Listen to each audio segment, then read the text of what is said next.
Welcome to the Ops MVS Best Practices video, Command Rule Writing. This video is one in the Ops MVS Best Practices video suite. I'm Susan Kelly, Information Engineer for the Ops MVS product team.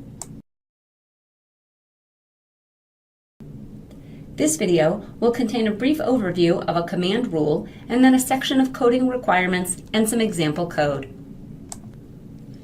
A command event occurs when a ZOS system, subsystem component, or job sends a command to a console.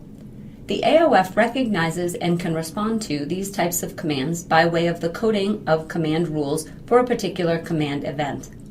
Examples of ZOS commands are start, stop, modify, vary, or display type commands. Examples of subsystem commands are IMS, JES2, DB2, or CICS commands. You can also create your own pseudo command events.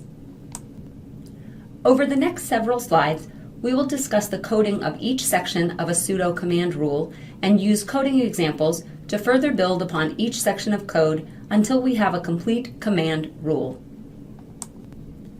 A rule contains sections.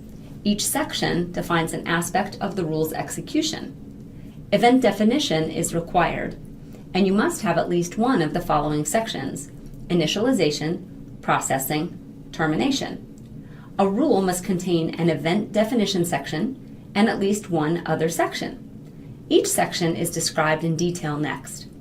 Section headers delimit each section of a rule.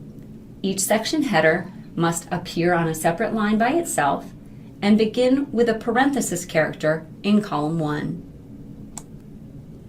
The event definition section of a rule specifies the system event that will cause the rule to execute.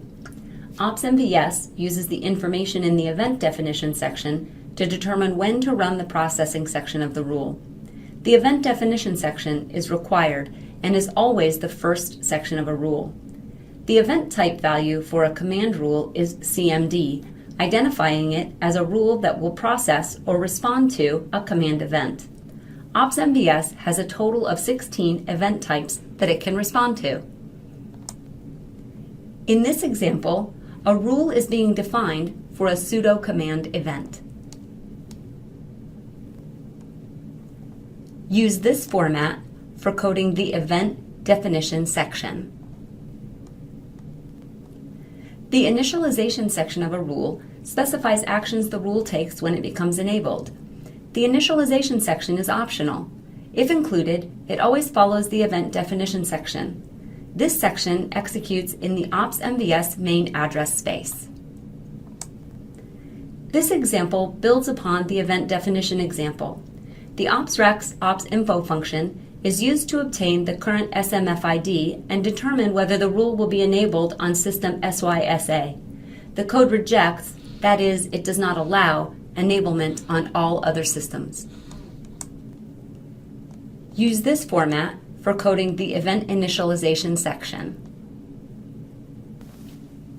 The processing section of a command rule specifies the actions the rule initiates in response to the AOF when it detects the system event that is defined in the event definition section of the rule. The processing section is optional. If included, it always follows the event definition section and initialization section if they have been chosen. This section runs synchronously in the address space where the system event occurred. No other processing can occur in that address space until AOF processing has completed. This example builds upon the event definition and initialization examples. The init section runs code that will fire when the rule is enabled on SysA. If not SysA, the rule enablement will fail. The proc section runs code that will extract the past VTAM node ID using the console that invoked the sudo command so that the command responses get routed back, then issues the vnet inact and vnet act commands to cycle the VTAM node ID. Use this format for coding the processing section. The termination section of a rule specifies the actions the rule takes when it is disabled. The termination section is also optional. If included, it is the last section of a rule. This section executes in the ops MVS main address space.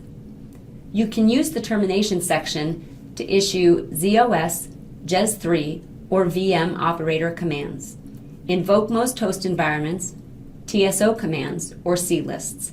You can also use it to reset or save variable values. This example builds upon the event definition, initialization, and processing examples. Here, a message is sent to opslog using address WTO when the rule is disabled.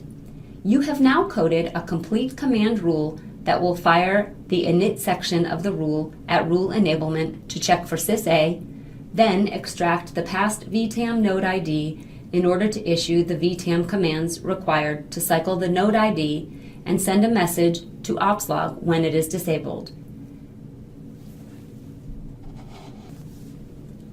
This is the format for coding the termination section. This completes this video on command rule writing. For more detailed information about ops MVS, please click on any of the icons shown to go to product documentation, CA communities, or to follow the CA learning paths. You can also find more videos in the Best Practices video suite on our YouTube channel through CA Education, or feel free to leave a comment on the Ops MVS documentation to let us know how we are doing by going to docops.ca.com and choosing the Ops MVS product.